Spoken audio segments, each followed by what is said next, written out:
ГСП онлайн. Городские новости сейчас. В Ухтинском гуманитарно-педагогическом лицее прошла встреча заслуженных работников Коми, посвященная 95-летию республики. На торжественный вечер пришли те, кто всю свою трудовую жизнь посвятил созиданию, за что и получили звания заслуженных в самых разных сферах – медицина и культура, строительство и сельское хозяйство, спорт и социальная работа. Именно эти люди повлияли на становление Ухты. Вы строили город, наполняли его культурой, заботились о здоровье, любили и продвигали спорт, искусство, работая в социальной сфере.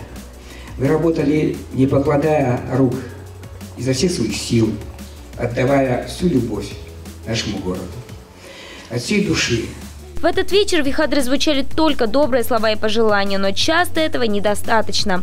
Те, кто посвятил всего себя своему городу, хотят чаще чувствовать то, что их заслуги помнят. Как сказала Антонина Каргалина, и республика, и Ухта задолжали этому поколению. Сегодня стремиться. У нас были огромные достижения в области культуры, литературы, журналистики, и искусство, и тут говорить нечего. И все это сделано не пришельцами с космоса, а вами. Вот мне сегодня, я думаю, и многими из вас, и я не с потолка беру, нам немножечко обидно, почему Ухта теряет статус жемчужины.